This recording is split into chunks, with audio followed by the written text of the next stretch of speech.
Welcome back to the Netrush Report, your home for the most emotional, dramatic, and inspiring tennis stories on the planet.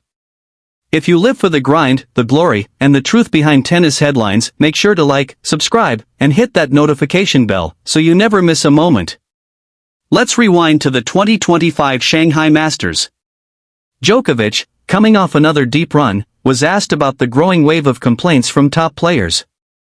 Carlos Alcaraz, Iga Swiatek, Coco Gauff all had spoken out about how punishing the tennis calendar has become. They argued that the endless travel, mandatory tournaments, and lack of recovery time were pushing athletes to the breaking point. But when Djokovic was asked, his answer caught everyone off guard. He said plainly, "Players can skip events if they want to. But they just don't want to miss out on any money."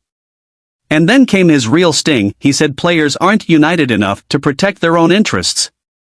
He didn't name names, but the implication was clear: stop complaining if you're still cashing in. That didn't sit well with a lot of players. And it definitely didn't sit well with Casper Ruud. In a new interview with Bolavip, Ruud decided to respond directly to Djokovic's take, and he did it with surprising honesty. The Norwegian admitted Djokovic had a point. Yes, players have the option to skip tournaments. But, he said, that's not a realistic choice for most professionals. You don't want to miss out on any money.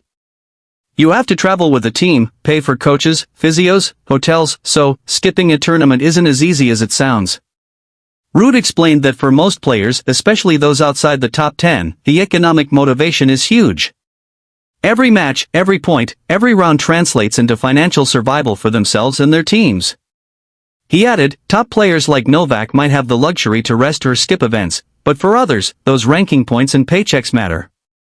The expenses add up. Then Ruud said something that echoed the frustration felt by many. I think the season is long. It's a statement that aligns him with the likes of Alcaraz, Zverev, Medvedev, and Tsitsipas, players who've all spoken against the relentless year-round grind. And he's right. From January's United Cup to the ATP Finals in November, the tour barely leaves room for recovery, mental reset, or proper training blocks. Even off-season exhibitions, though optional, often become financial necessities or sponsor obligations.